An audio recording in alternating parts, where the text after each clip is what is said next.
So kenapa rukuk dan kenapa Okey. ada sujud juga? Okey, rukuk ni yang pertama sekali sebab rukuk ni membezakan ibadah kita dengan ibadah agama lain. Oh. Sebab agama Nasrani, agama Yahudi tak ada rukuk. Dia hanya sujud saja. So dia membezakan ibadah umat Islam dengan ibadah yang lain. Sebab tu dalam Quran Allah Taala sebut warka'u ma'ar raki'in. Rukuklah dengan orang yang rukuk.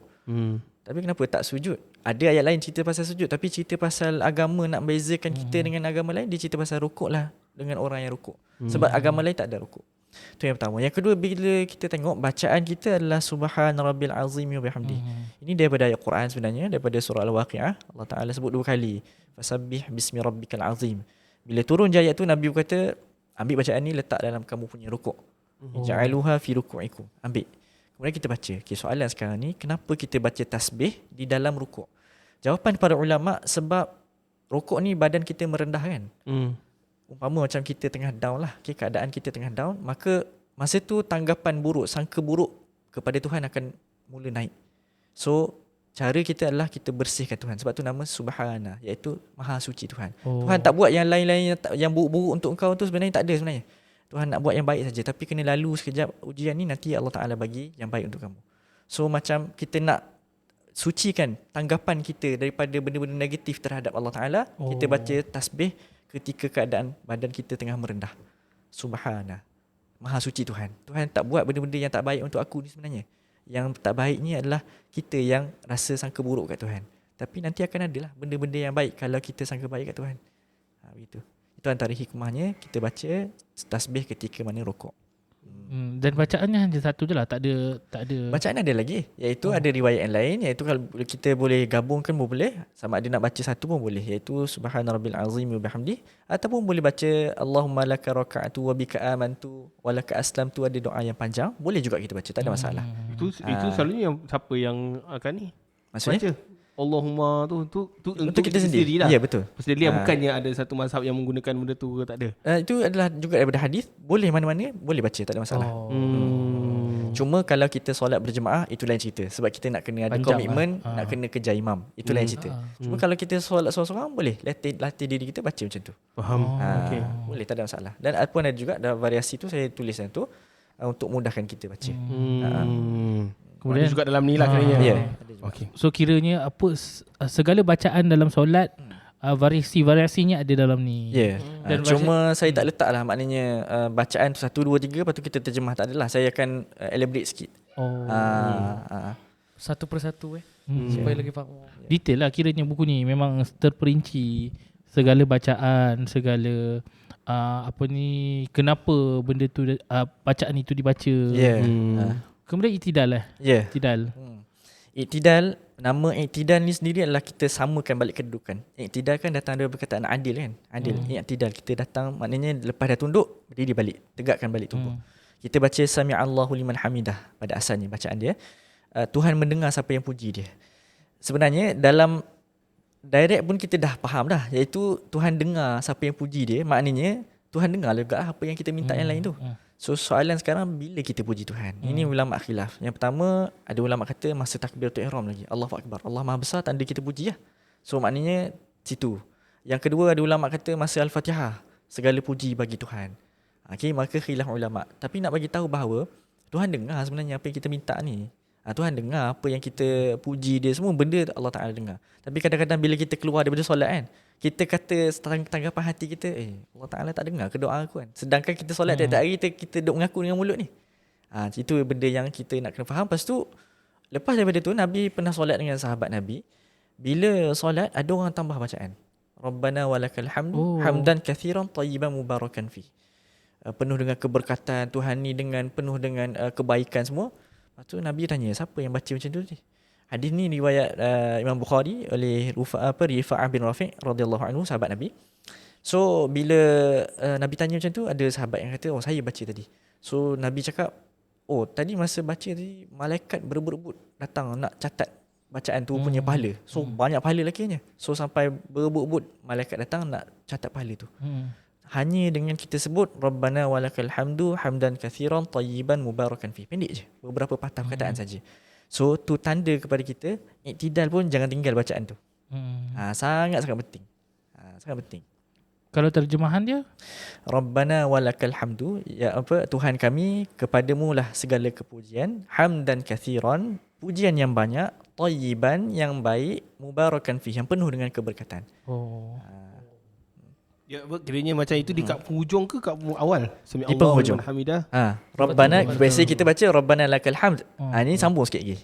Hamdan kathiran, tayyiban mubarakan fih. Okey. Gitu. Kemudian kita sujud lah. Ya. Kemudian kita sujud, dan sujud adalah satu benda yang paling besar, sebab sujud kata sahabat Nabi, umpama orang yang solat ni adalah bila dia angkat takbir, Allah Ta'ala akan himpunkan segala kesalahan dia kat kepala dia. Bila dia rokok dan dia sujud, dosa tu akan turun. Turun.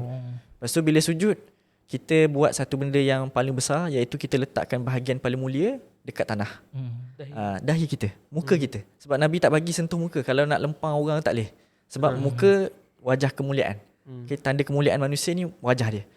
Tapi kita boleh letak dekat tanah. Tandanya, maknanya kita boleh letak maruah yang paling hebat sekali kepada Tuhan. Itu yang jelas. Dan kita boleh tinggikan bahagian bawah tubuh kita atas daripada kepala kita. Maknanya betul-betul kita tunduk ke Tuhan. And sujud ni menarik juga, sama dibaca dengan tasbih. Subhana rabbil a'la wa bihamdi. Ini sebenarnya datang daripada Quran juga, iaitu masa turun surah Al-A'la, sabbihisma rabbikal a'la. Nabi pun cakap, okay, ambil ayat ni, jadikan kamu punya bacaan dalam sujud. Kemudian menarik juga sebab kita sujud 2 kali. Yang lain dalam satu rakaat sekali je. Rukuk sekali, i'tidal sekali. Tapi sujud 2 kali. Maka ulama pun hurai, iaitu sujud 2 kali kerana yang pertama, sujud yang pertama tanda kepada kita minta apa yang kita nak. Sujud yang kedua adalah tanda syukur kerana Tuhan dah makbulkan sujud yang pertama. So basically sujud adalah tempat kita nak berdoa sebenarnya. And then sujud juga tempat yang rendah. Masa itulah nak merintih apa-apa silakan. Cuma ada perincian hukum sedikit lah. Yang mana kalau kita tengok, sujud ni sebenarnya kalau kita tak terlalu gopoh dalam solat, dia medan ataupun R&R yang paling besar sekali sebenarnya. Untuk kita ada, kalau ada masalah ke apa ke, tolong mengadulah kat situ. Maknanya hatta dalam mazhab Imam Syafi'i hanya bahasa Melayu tak dibenarkan, hanya bahasa Arab saja. Tapi sekadar kita tunduk, baca bacaan dalam sujud, lintaskan dalam hati kita nak minta apa, silakan. Itu adalah tempat mustajab doa kata Nabi. Okey, itu tempat mustajab doa. Kan kemudian ada doa di antara 2 sujud kan. Ya. Doa tu pun ada banyak variasi, betul? Ya, doa tu pun banyak variasi, tapi variasi yang kita baca juga melalui riwayat hadis yang sahih. Cuma doa tu menarik sebab dia macam kita minta daripada awal sampai ke akhir kehidupan.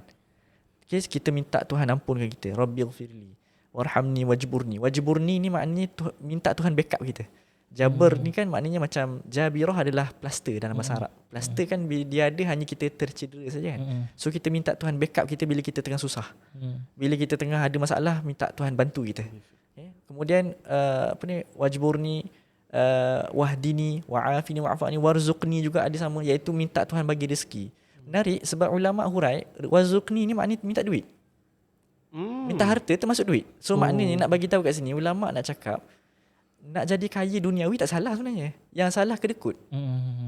Yang salah bakhil, tak boleh. Yang salahnya guna duit cara tak betul. Nak jadi kaya tak ada masalah. Nak minta duit pun tak ada masalah.